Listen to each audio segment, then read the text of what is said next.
بسم اللہ الرحمن الرحیم۔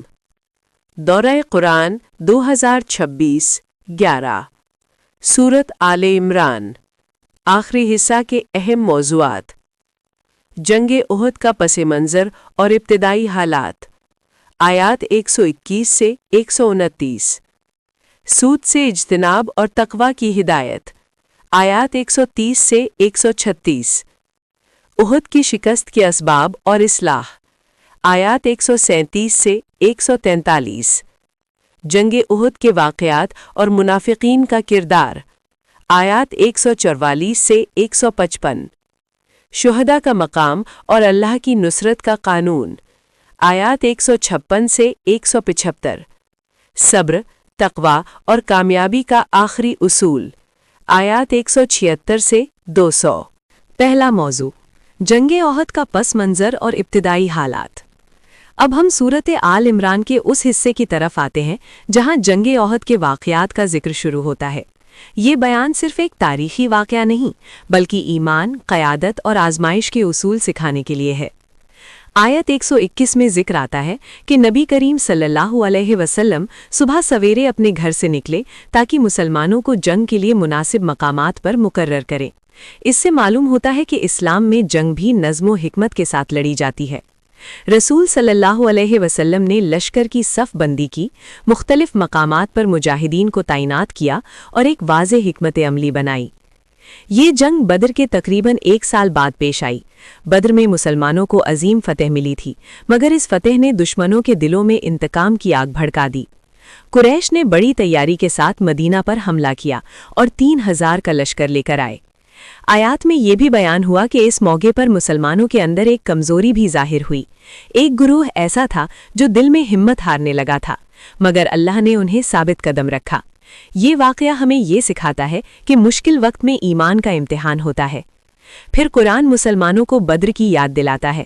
فرمایا گیا کہ اللہ نے بدر میں تمہاری مدد کی تھی حالانکہ تم کمزور تھے، اس لیے اللہ سے ڈرتے رہو تاکہ تم شکر گزار بنو۔ یہ یاد دہانی دراصل ایمان کو مضبوط کرنے کے لیے تھی۔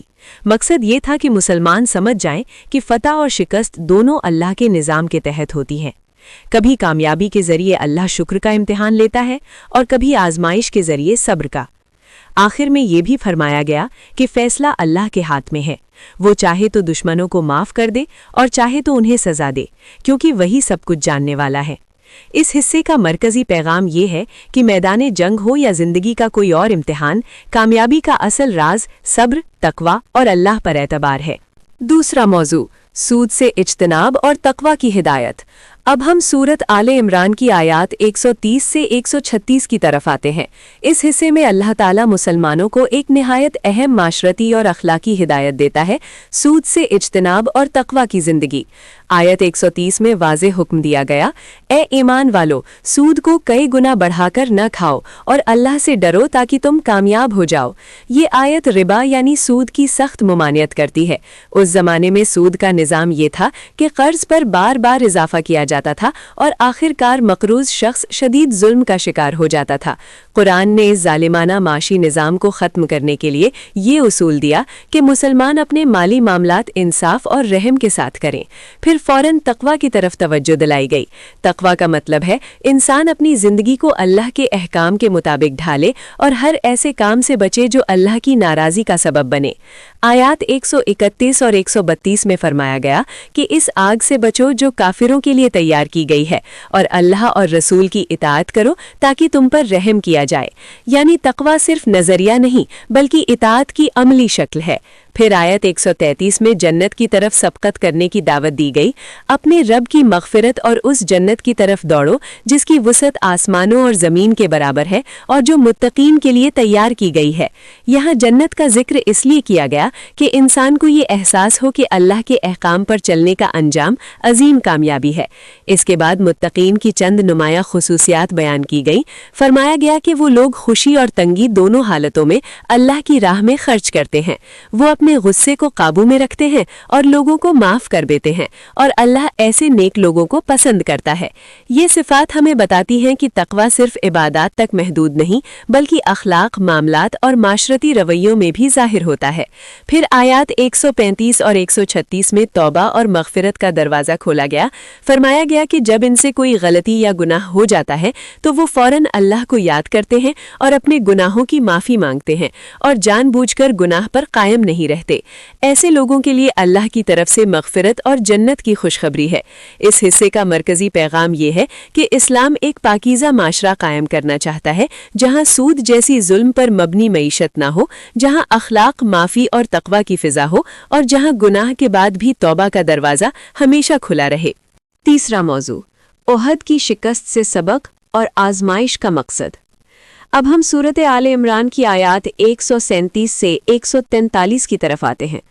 اس حصے میں قرآن مسلمانوں کو جنگ احد کے واقعے کے پس منظر میں ایک نہایت اہم تربیتی سبق دیتا ہے۔ اللہ تعالیٰ فرماتا ہے کہ تم سے پہلے بھی بہت سے واقعات گزر چکے ہیں، زمین میں چل پھر کر دیکھو کہ ان لوگوں کا انجام کیا ہوا جنہوں نے حق کو جھٹلایا۔ یہ آیت مسلمانوں کو تاریخ سے سبق لینے کی دعوت دیتی ہے۔ قوموں کا عروج اور زوال محض اتفاق نہیں ہوتا بلکہ اللہ کے مقرر کردہ اصولوں کے تحت ہوتا ہے۔ جو قومیں حق کو قبول کرتی ہیں اور انصاف کے ساتھ زندگی گزارتی ہیں وہ ترقی کرتی ہیں، اور جو حق سے انکار کرتی ہیں وہ زوال کا شکار ہو جاتی ہیں۔ پھر قرآن فرماتا ہے کہ یہ بیان لوگوں کے لیے ہدایت اور نصیحت ہے، خاص طور پر ان کے لیے جو تقوی اختیار کرتے ہیں۔ یعنی قرآن کا مقصد صرف واقعات بیان کرنا نہیں بلکہ انسان کی اصلاح اور رہنمائی ہے۔ اس کے بعد مسلمانوں کو تسلی دی گئی کہ تم کمزور نہ پڑو اور غم نہ کرو، اگر تم مومن ہو تو تم ہی غالب رہو گے۔ یہ الفاظ جنگ احد کے بعد کے حالات میں مسلمانوں کے حوصلے کو بلند کرنے کے لیے تھے۔ جنگ احد میں وقتی طور پر مسلمانوں کو نقصان پہنچا تھا، بہت سے صحابہ شہید ہوئے اور مسلمانوں کو شدید صدمہ پہنچا۔ ایسے وقت میں قرآن نے انہیں یہ پیغام دیا کہ شکست دائمی نہیں ہوتی، اگر ایمان مضبوط ہو تو آخر کار کامیابی اسی کا مقدر ہوتی ہے۔ پھر فرمایا گیا کہ اگر تمہیں کوئی زخم پہنچا ہے تو دشمن کو بھی ایسا ہی زخم پہنچ چکا ہے۔ یہ دن ہم لوگوں کے درمیان بدلتے رہتے ہیں۔ یہ ایک عظیم اصول ہے۔ دنیا میں کامیابی اور ناکامی دونوں آتی رہتی ہیں۔ اللہ ان حالات کے ذریعے لوگوں کو آزماتا ہے تاکہ سچے مومن ظاہر ہو جائیں۔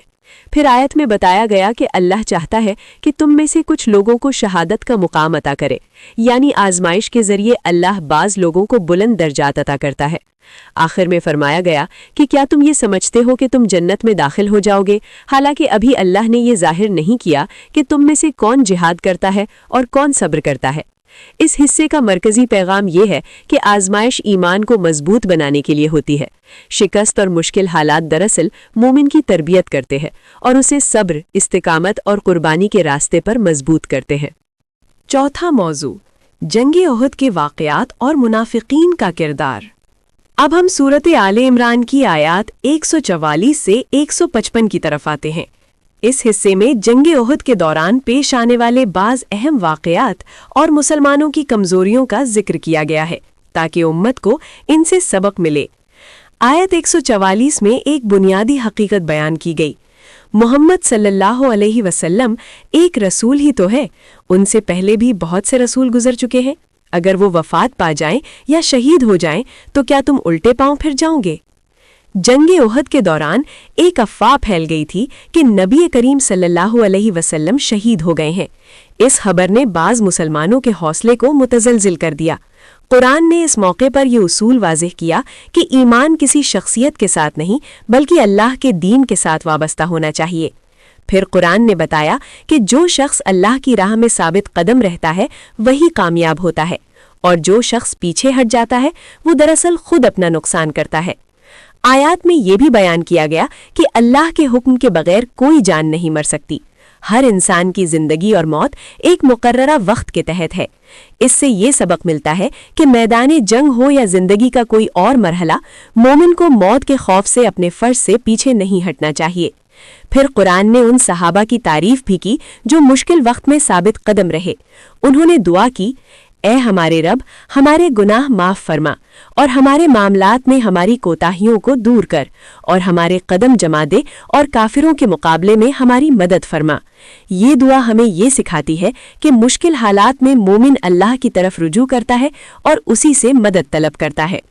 اس حصے میں یہ بھی بتایا گیا کہ جنگ کے دوران بعض مسلمانوں نے وقتی کمزوری دکھائی اور اپنے مقام چھوڑ دیے، جس کی وجہ سے حالات بدل گئے، مگر اللہ نے انہیں معاف کر دیا کیونکہ ان کا مقصد دین سے انکار نہیں تھا بلکہ انسانی کمزوری تھی۔ اس حصے کا مرکزی پیغام یہ ہے کہ آزمائش کے وقت ایمان کی اصل حقیقت ظاہر ہوتی ہے۔ مومن کو اپنے ایمان کو کسی شخصیت کے ساتھ نہیں بلکہ اللہ کے دین کے ساتھ جوڑنا چاہیے اور مشکل حالات میں صبر، دعا اور استقامت اختیار کرنی چاہیے۔ 5واں موضوع، شہداء کا مقام اور اللہ کی نصرت کا قانون۔ اب ہم سورت آل عمران کی آیات 156 سے 175 کی طرف آتے ہیں۔ اس حصے میں قرآن جنگ احد کے بعد مسلمانوں کو ایک نہایت اہم عقیدتی اور اخلاقی تعلیم دیتا ہے، شہداء کا مقام اور اللہ کی نصرت کا قانون۔ آیت 156 میں مسلمانوں کو منافقین کی سوچ سے بچنے کی ہدایت دی گئی ہے۔ منافقین کہتے تھے کہ اگر ہمارے بھائی ہمارے ساتھ رہتے اور جنگ کے لیے نہ جاتے تو وہ نہ مرتے اور نہ قتل ہوتے۔ قرآن واضح کرتا ہے کہ یہ سوچ ایمان کے خلاف ہے۔ زندگی اور موت اللہ کے اختیار میں ہے، انسان کے اختیار میں نہیں۔